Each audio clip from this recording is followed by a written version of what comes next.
तो डॉक्टर साहब, कई लोगों में, ज़्यादातर लोगों में हम देखते हैं कि जो फैट जब जमा होता है, जैसे आप कह रहे हैं एक्सेस ऑफ फैट, वो पेट पे ही होता है। मतलब कुछ लोग तो ओवरऑल बहुत मोटे हो जाते हैं, that is a different criteria, लेकिन ज़्यादातर लोगों में वो बाकी वैसे ही रहेंगे लेकिन उनका पेट बाहर आ जाएगा, बेली फैट बन जाएगा। ऐसा क्यों? तो एशियन एंसेस्ट्री के जो लोग होते हैं, उन्हें टेंडेंसी होती है for central obesity and that is belly fat. Now belly fat खास करके लेडीज में ज्यादा पाया जाता है। इनफैक्ट अगर आप स्टेटिस्टिक्स देखें तो 40% ऑफ विमेन को सेंट्रल ओबेसिटी होती है, बेली फैट ज्यादा होती है as compared to men which is only about 12%। But इसके बहुत सारे रीजंस होते हैं, खास करके ladies are more prone to, they have children, so postpartum period में उनकी टेंडेंसी ज्यादा रहती है to accumulate visceral fat, belly fat.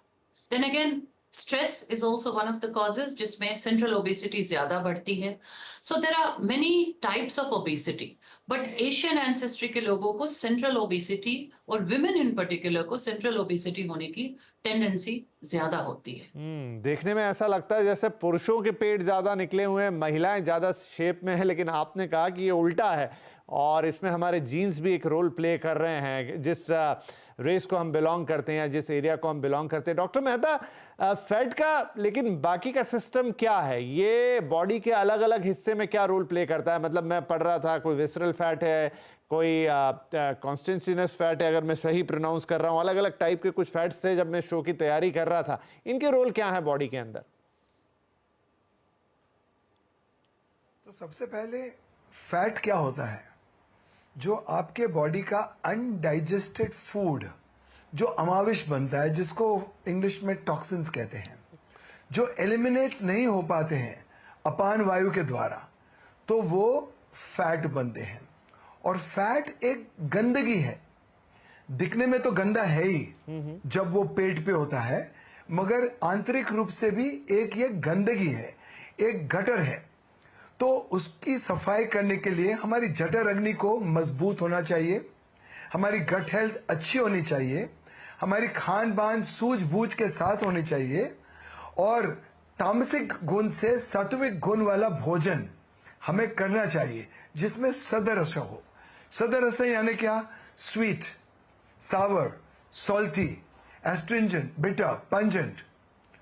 ये सारे अगर 6 टेस्ट नेचुरल फूड के साथ समेटे जाएं तो आपके बॉडी में ये गंदगी नहीं जमेगी। और देखिए आजकल लोग क्या करते हैं, जानवरों की तरह खाते हैं और जानवरों की तरह एक्सरसाइज करते हैं। ना तो हमें जानवरों की तरह खाना चाहिए, ना तो जानवरों की तरह एक्सरसाइज करनी चाहिए।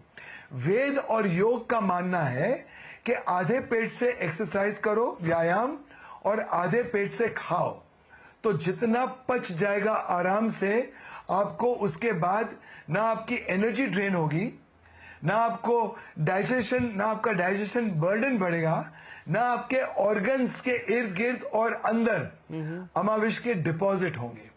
और उसके साथ साथ व्यायाम भी करें तो उससे जो सर्कुलेशन होगी ब्रीदिंग के साथ, ऑक्सीजन के साथ, तो elimination process of that fat, breaking it down, utilizing it, and putting it out through various channels. Perspiration, bowel, bladder, and most importantly, breathing, combustion. जी, ठीक है। ये इन प्रक्रियाओं को हम आपसे और अच्छी तरीके से समझते हैं, क्योंकि कहीं ना कहीं ये जो पूरी प्रोसेस आप जो बता रहे हैं ये फॉलो नहीं हो रही है, इसीलिए पेट निकल रहे हैं या लोग ओबेसिटी का शिकार हो रहे हैं, मोटेपन का शिकार हो रहे हैं। शिखा जी, जैसे मैं बात कर रहा था, सबकुटेनस फैट हुआ, मैं पहले शायद गलत उसको प्रोनाउंस कर गया, या विसरल फैट हुए, चलिए ये तो हुए। क्या गुड और बैड फैट जैसी भी कोई चीज होती है? बिल्कुल। वैसे तो जो